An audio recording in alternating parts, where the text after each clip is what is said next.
Fabiana, por este nuevo contacto. Nosotros seguimos acá en Puente Llaguno, el lugar donde se ha citado esta concentración, que será una marcha que estará partiendo desde acá hasta la Fiscalía. Nosotros vamos a conversar con el abogado Antonio Molina, quien ha estado de frente y apoyando a las víctimas de aquel 11 de abril del 2002. Antonio, sin duda se ha recorrido mucho camino, se ha logrado hacer justicia en algunos casos, en otros no. En este caso, ¿cuál es el llamado hoy? ¿Cuál es lo que motiva a estas personas nuevamente, a 9 años, a marchar a estas instituciones? Buenos días. Bueno, la motivación es obvia, ¿no? Aquí a partir del año 2002, fecha de abril del 2002, fecha en la cual sectores comprometidos con el golpismo y con factores extranjeros que rompieron el hilo constitucional, a partir de esa luctuosa fecha, todos los años nos reunimos acá en una especie, si se quiere, de ritual, ¿no? Para conmemorar y dejar fijada nuestra posición con lo que todo el mundo sabe y reconoce que fue un golpe de Estado, amén de la rebeldía de algunos sectores en no querer reconocer que allí en esa fecha hubo el rompimiento de un hilo constitucional. Ahora,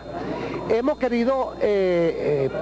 el día de hoy darle otro tipo de significación a esta fecha. Hemos querido salirnos del esquema que hemos venimos utilizando desde el año 2002,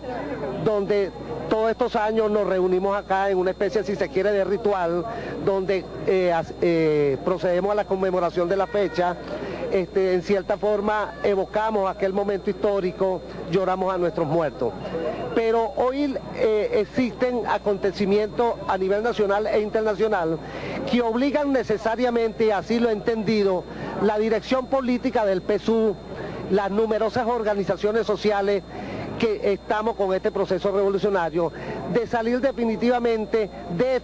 no abandonar este espacio histórico, pero salir de acá y darle otro tipo de connotación a esta fecha. ¿Y por qué lo hemos entendido así? En estos momentos, los sectores que hacen vida en la mesa de la unidad y que pugnan por acabar con el proceso revolucionario, quienes participaron del golpe de Estado, que a la presente fecha no han abandonado sus planes, solamente que hoy los cubren con otro tipo de ropaje, se han dado a la tarea de denunciar a nivel internacional unas supuestas violaciones a los derechos humanos. Tan es así que en este momento cursan por ante la Comisión Interamericana de Derechos Humanos, que es una dependencia de la OEA,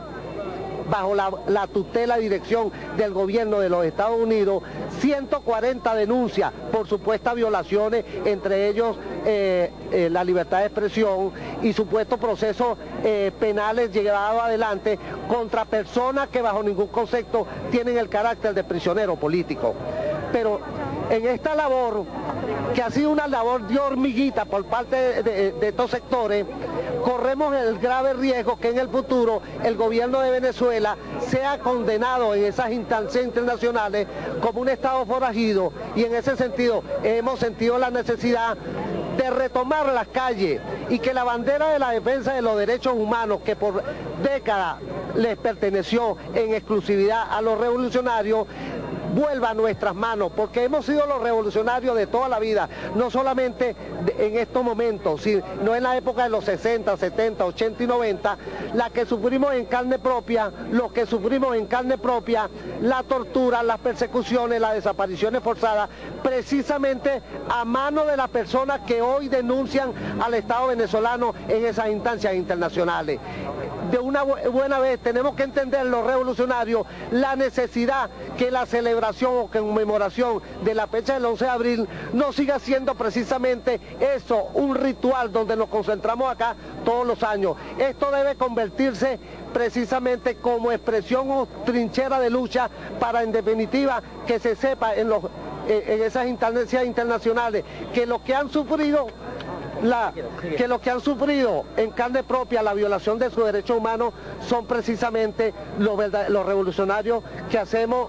vida en el proceso actual. Ustedes hablan de hacer justicia, que hay que hacer justicia todavía, hay casos pendientes, que estarán entregando hoy una serie de documentos a la Asamblea Nacional del Ministerio Público. ¿Qué rezan esos documentos? Bueno, precisamente, y en esa labor de retoma de la calle, de retoma de la bandera de los derechos humanos,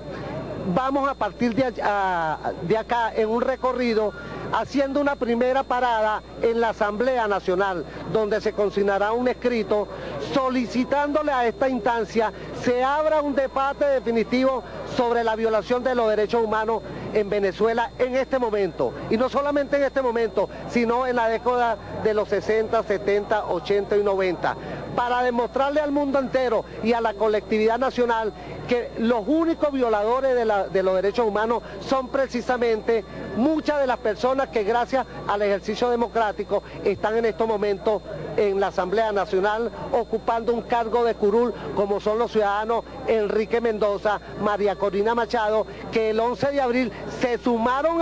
a los sectores golpistas que dieron al traste con el hilo constitucional. La ciudadana María Corina Machado firmando el decreto de Carmona y el ciudadano Enrique Mendoza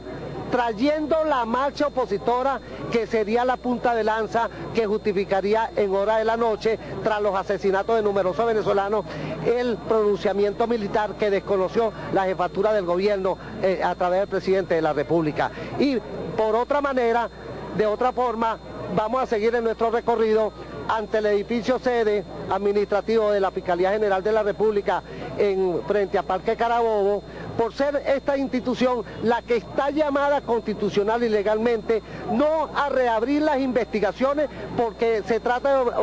de investigaciones de graves violaciones a los derechos humanos que no prescriben nunca de acuerdo al artículo 29 de la Constitución, sino que en definitiva se siga con las investigaciones, porque hay que recordar que hay una sentencia condenatoria a 30 años de la directiva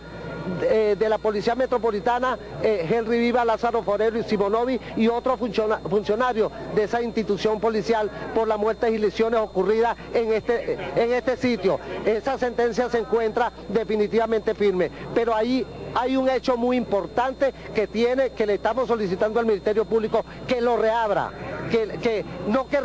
continúe con las investigaciones, porque la sentencia condenatoria, esa dictada por el Tribunal Cuarto de Juicio a cargo de la doctora Marjorie Calderón, el 3 de abril del año 2009, recoge que la marcha fue el detonante mediante el cual se produjeron las muertes y lesiones. Y entonces, si estos funcionarios de la Policía Metropolitana fueron los responsables de muerte producto del desvío ilegal de la marcha, por las mismas razones, los civiles que en Chuao, lugar donde debía arribar y culminar la marcha mediante un discurso insurreccional, obligaron prácticamente al desvío ilegal de la marcha, con un resultado de lesionados y muertos que ya todo el mundo era previsible y que ellos sabían que se iba a producir, pero en ese empeño por salir del presidente de la República. Bien, escuchaban ustedes las declaraciones que ofrecía a esta hora Antonio Molina, abogado de la Asociación de Víctimas del 11 de abril, al momento que se está desarrollando ya esta concentración que partirá en pocos minutos hasta la Asamblea Nacional y de allí hasta la Fiscalía, donde ellos estarán haciendo la entrega de varios documentos. La información que tenemos acá, en breve estaremos haciendo otro contacto para llevarles a ustedes toda la información que se desarrolle desde este punto.